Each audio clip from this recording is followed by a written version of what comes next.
Hi everyone, I want to follow up with yesterday's video.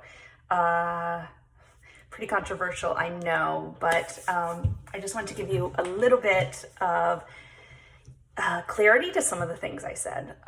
First off, I want to say those out there that are working on the front lines, thank you. Never, ever would I think badly of you, or would I have made that post directed at you and it come across like a slap in the face that many have said. It is more of about our experience in the healthcare system, and I want to say the red tape that comes along with medical, making decisions and treatments that you can get and that you can't get. Also, I fought so hard to get John home, with him still being in the military at the time, and that was very challenging and traumatic for us. So please understand that part of it. So all those that have ever helped John, those at WakeMed in the ICU, I forever am grateful and thankful for you, and all of those that have worked with John through this journey. I hope you know how much we appreciate it. So I want to share a little bit more to clarify of what actually took place. When John was the first time before we got COVID, so the year before, when I said that he went to the hospital, I wanted to share, so he was back there and it was really hard as his wife and his caregiver and the one that's there to help him communicate. As soon as, first off, they didn't let me write in the EMS. Usually they do because I'm his intercept to talk to. So I had to meet him there. And as soon as I got there, it was like, all the protocols. You're not allowed back there. And I was like, oh my gosh, he needs me as his voice. Also, he might be confused. He might need something, he can't really be left alone. You need to kind of always have an eye on him. So, those that are in the healthcare system, it's like you have these individuals that have maybe traumatic brain injuries, and then it's like you're not with them 24/7, and then we just kind of leave them with you and you're supposed to figure out what to do. That's kind of what I was trying to get at, that like the last thing I want to do is just leave them in the hands of people and them have to figure it out, because it's not easy. And I think anybody that's a caregiver would understand that. So they told me they needed to test him to see if he had COVID.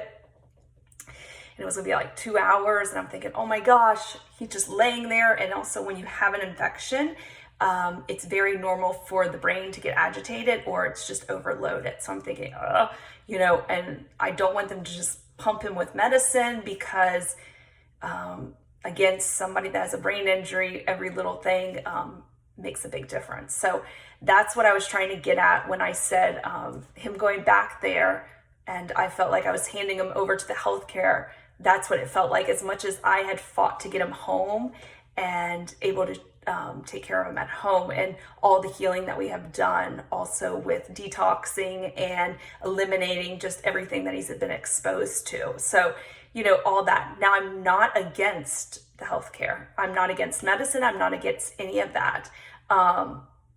But I also like to be informed, and I like to do my research because, like I said, not one size does not fit all, and that's important for us all to know. So that's where I was going at with that.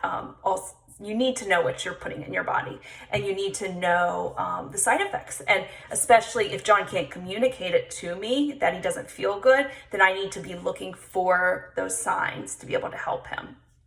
Thankfully, he didn't test positive for COVID. Then they let me go back there. And when I said that I took that mask off him, he was running 100 and so temperature, like 102 plus temperature.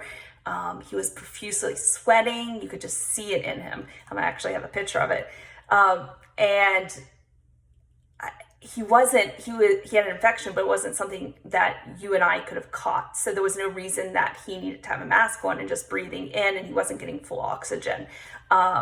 So that's what I was trying to get at, that, masks, they have their place, but they also aren't something that we should be wearing all the time. And what I want to say about that, especially with John that has expressive aphasia, he reads lips. And so putting a mask over his face or anyone that's talking to him, he can't fully understand what you're saying. So that kind of limits him.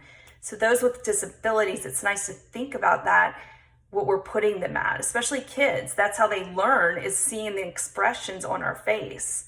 And taking that away from kids just breaks my heart. So, I mean, I could go in on that. I'm not here to talk, about vaccines, number one.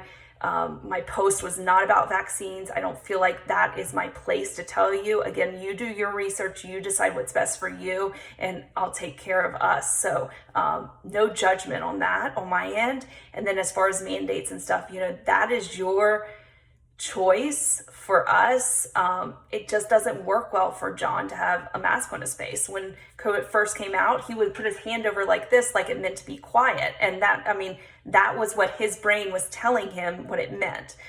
So I need to be very cautious about that with him. I need to respect his wishes as well. So that is what I was trying to get with that. Now, our story as for getting COVID, that was just, it was hard, and I wanted to share my story maybe to help somebody else. So we were being really safe. We are very blessed. Most of our activities and things we can do at our home. And we went to one appointment, and somebody before us, actually, we found out had COVID. We found out a week later, but in that time we started feeling bad. Thankfully we're not around people a lot. I just started feeling bad. I just lost my sense of smell. John had a fever, but that's about all he had. He just was really tired, and I let him rest.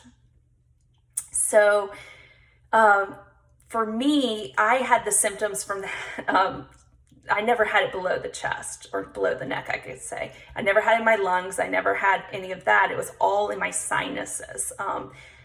The doctor does think that it turned into a sinus infection from the inflammation. So I was just not feeling good. I had this huge headache. I was throwing up every time I would get up. I really could not function. And I reached out to my doctor, and he was in contact with me, and he's like, "You're not bad enough to go into the hospital.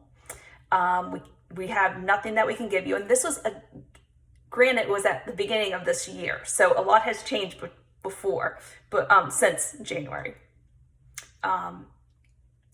And I was just like, I need something for relief. Can you try to, I've heard about this or this, I've done some research on this.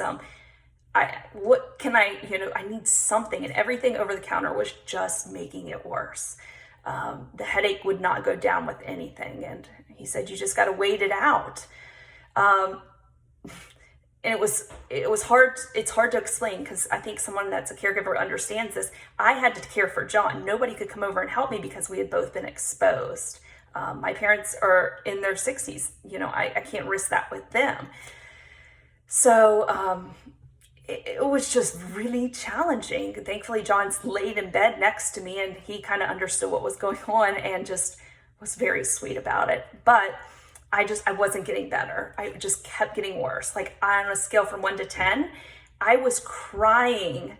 So 1 to 10, when you're higher up at 10, I was crying in so much pain. Like, when you can't stop crying just because you're in so much pain. And I usually can handle a lot of pain, and I just couldn't handle it. It felt like something was attacking me, and I was just throwing up. It was just like something my body needed to eliminate. It didn't feel like it needed to be in my body, and it felt foreign.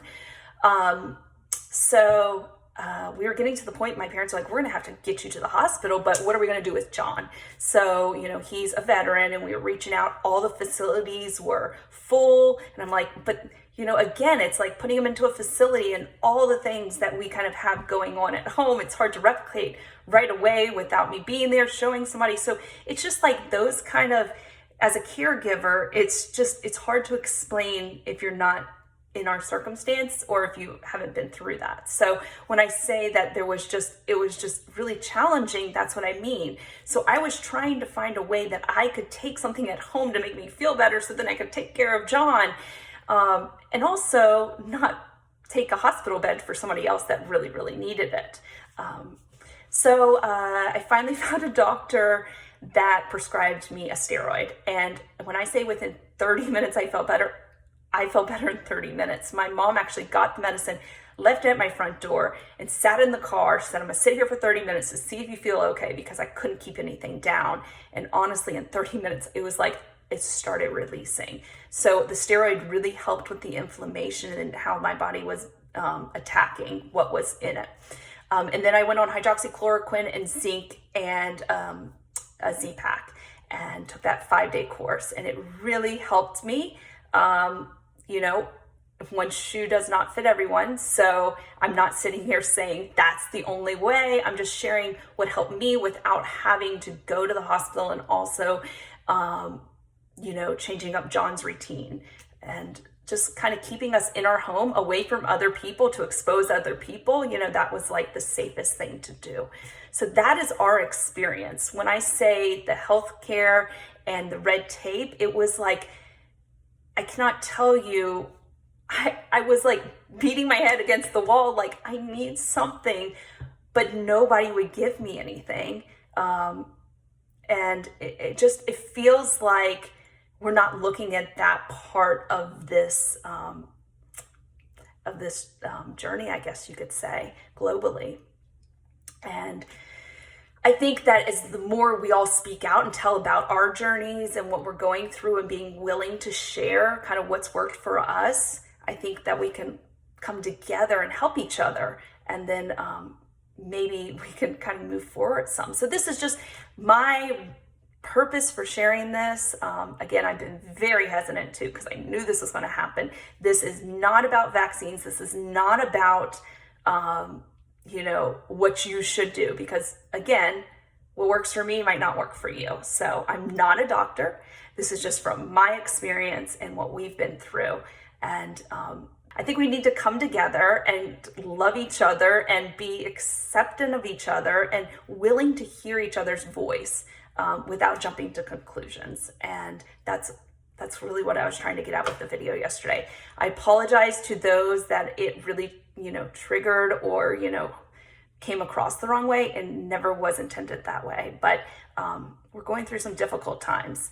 And I just say, you know, hold on tight. We're going to get through this, and let's just come together and just raise our voices, share our experiences, and just come from a place of love. So thank you for your time. Take care.